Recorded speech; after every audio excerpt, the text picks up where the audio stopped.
नमस्कार। आज हम सभी एक महान व्यक्ति के बारे में इस वीडियो में जानेंगे जिनका नाम है अब्दुल रहीम खान खाना। इससे पहले कि हम इसको शुरुआत करें, यदि आपने हमारा चैनल सब्सक्राइब नहीं किया है तो सब्सक्राइब कर लीजिए। वीडियो देखने के बाद वीडियो को लाइक ज़रूर करिए, लोगों को शेयर ज़रूर करिए, जिससे हमारा मनोबल बढ़ता रहे और हम आपके लिए अच्छे से अच्छा वीडियो बनाते रहें। आइए शुरू करते हैं। जो गरीब सोहित करे धनी रही मोए लोग, कहाँ सुदामा बाप रो कृष्ण मिताई जोग। ये बात कही है अब्दुल रहीम जी ने। जो लोग गरीबों का भला करते हैं वास्तव में वही धन्य हैं। कहाँ द्वारिका के राजा कृष्ण और कहाँ गरीब ब्राह्मण सुदामा। दोनों के बीच अमीरी गरीबी का बहुत बड़ा अंतर था, फिर भी वे दोनों एक दूसरे के परम मित्र थे, एक दूसरे सुख दुख का ध्यान रखते थे। उक्त पंक्तियों की रचना महान कवि रहीम ने की है। रहीम ने कविताओं और दोहों में नीति और व्यवहार पर बल दिया और समाज को आदर्श मार्ग दिखाया। उन्होंने काव्य के द्वारा जिस सामाजिक मर्यादा को प्रस्तुत किया वह आज भी अनुकरणीय है। रहीम का जन्म लाहौर, जो पाकिस्तान में है, सन 1556 ईस्वी में हुआ। इनके पिता बैरम खां हुमायूं के अति विश्वसनीय सरदारों में से एक थे। हुमायूं की मृत्यु के बाद बैरम खां ने 13 वर्षीय अकबर का राज्याभिषेक कर दिया था। उनके संरक्षक बन गए। हज यात्रा के दौरान मुबारक लोहानी नामक एक अफगानी पठान ने बैरम खां की हत्या कर दी। रहीम उस समय मात्र 5 वर्ष के थे। रहीम अपनी मां के साथ अकबर के दरबार में पहुंचे। अकबर ने रहीम के लालन पालन की व्यवस्था राजकुमारों की तरह की। उन्होंने रहीम को मिर्जा खां की उपाधि भी प्रदान की, जो केवल राजकुमारों को ही दी जाती थी। उन्होंने रहीम की शिक्षा के लिए मुल्ला अमीन को नियुक्त किया। रहीम ने मुल्ला अमीन से अरबी, फारसी, तुर्की, गणित, तर्कशास्त्र आदि का ज्ञान प्राप्त किया। अकबर ने रहीम के लिए संस्कृत अध्ययन की भी व्यवस्था की। बचपन से ही अकबर जैसे उदार व्यक्ति का संरक्षण प्राप्त होने के कारण रहीम में उदारता और दानशीलता के गुण भर गए। रहीम को काव्य सृजन का गुण पैतृक परंपरा से प्राप्त हुआ था। इसके अतिरिक्त उन्हें राज्य संचालन, वीरता और दूरदर्शिता भी पैतृक रूप में मिली।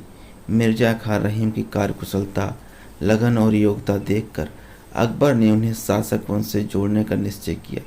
अकबर ने रहीम का विवाह माहम अनगा की बेटी तथा खाने जहां अजीज कोका की बहन से करा दिया। सन 1573 ईस्वी में मिर्जा खां रहीम का राजनीतिक जीवन आरंभ हुआ। अकबर गुजरात के विद्रोह को शांत करने के लिए अपने कुछ विश्वसनीय सरदारों को लेकर गए थे। उनमें अब्दुल रहीम खान खाना भी थे और उन्हें 17 वर्ष की उम्र में गुजरात का सूबेदार भी उन्होंने बनाया। 1580 तक मिर्जा खां ने राजा भगवान दास और कुंवर मान सिंह जैसे योग सेनापतियों की संगत में रहकर अपने अंदर एक अच्छे सेनापति के गुणों को विकसित कर लिया। प्रधान सेनापति के रूप में उन्होंने बहुत लड़ाइयाँ जीती। 28 वर्ष की आयु में मिर्जा खां को अकबर ने खान खाना की उपाधि प्रदान की। अब उनका नाम मिर्जा खां अब्दुल रहीम खान खाना हो गया। 1589 में अकबर ने उन्हें वकील की पदवी से सम्मानित किया। उनके पहले यह सम्मान केवल उनके पिता बैरम खां को प्राप्त हुआ था। उच्च कोटि के सेनापति और राजनीतिक होने के साथ ही रहीम श्रेष्ठ कोटि के कवि भी थे। अकबर का शासनकाल हिंदी साहित्य का स्वर्णकाल माना जाता है। इसी समय रहीम ने ब्रज भाषा, अवधी तथा खड़ी बोली में रचनाएं की। उनकी प्रमुख रचनाएं रहीम सस्सई, बरोए नायिका भेद, रास पंचाध्याय, सिंगार सोरठा, मदनाष्टक तथा खेट कौतुक है। रहीम समाज की कुरीतियों, आडंबरों के भी आलोचक थे। वह मानवता के रचनाकार थे। उन्होंने धर्म संप्रदाय से दूर रहकर रहीम को एक माना। रहीम ने राम, सरस्वती, गणेश, कृष्ण, सूर्य, शिव, पार्वती, हनुमान और गंगा की स्तुति की है। भाषा, धर्म, संप्रदाय में ना उलझकर उन्होंने मानव धर्म को अपना परम धर्म माना। सन 1605 में अकबर की मृत्यु के बाद उनके पुत्र जहांगीर से रहीम की नहीं बनी। जहांगीर ने राजद्रोह के अभियोग में उन्हें कैद करवा लिया, उनकी सारी संपत्ति जब्त कर ली और कैद करने के बाद वो काफ़ी ज़्यादा परेशान रहने लगे। कैद से छूटने के बाद उन्हें गंभीर आर्थिक संकटों से जूझना पड़ा और दुखी होकर चित्रकूट चले आए। उन्होंने लिखा है, चित्रकूट में रम रहें रहीमन अवध नरेश, जा पर विपदा पड़त है वही आवत यही देश। रहीम के अंतिम दिन बहुत ही संघर्षपूर्ण रहे। वह बीमार पड़ गए। उन्हें दिल्ली लाया गया, जहां सन 1628 में उनकी मृत्यु हो गई। उन्हें हुमायूं के मकबरे के सामने अपने ही द्वारा बनवाए गए अधूरे मकबरे में दफनाया गया। अब्दुल रहीम खान खाना अपनी रचनाओं के कारण आज भी हमारे बीच जीवित हैं।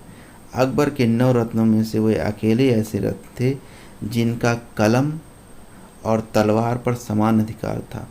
उन्होंने समाज के सामने सर्वधर्म समभाव का अनोखा उदाहरण प्रस्तुत किया, जो मानव मात्र के लिए आज भी ग्रहणीय है। इसमें कुछ शब्द आए हैं जो थोड़ा कठिन है, उसका अर्थ हम लोग जान लेते हैं। पहला है खान खाना। खान खाना का अर्थ होता है सरदारों का सरदार, और खान का अर्थ होता है सरदार। इस तरह से हम देखते हैं कि रहीम जी ने सैन्य के रूप में, सेनापति के रूप में भूमिका निभाई, उसमें भी वो काफ़ी अच्छे थे। और कलम के साथ उन्होंने बहुत अच्छा तालमेल बैठाया और उन्होंने अच्छी अच्छी कविताएँ, दोहा, चौपाई, ये सारे लिखे, और उसके कारण वो आज भी हमारे बीच हैं और हम उनकी दोहों चौपाइयों को पढ़ते हैं और उससे सीख लेते हैं। इस पाठ पर आधारित जो प्रश्न उत्तर है वो यहाँ पे दिए गए हैं। आप वीडियो को पॉज करके इनको अपनी कॉपी में नोट करना चाहें तो नोट कर लीजिए, और सिर्फ पढ़ के उत्तर जानना चाहते हैं तो उसे कीजिए। अगले वीडियो में हम सभी फिर मिलेंगे। यदि वीडियो अभी तक आपने सब्सक्राइब नहीं किया है तो चैनल सब्सक्राइब कर लीजिए, लाइक करिए, लोगों को शेयर करिए। अगले वीडियो में फिर मिलेंगे।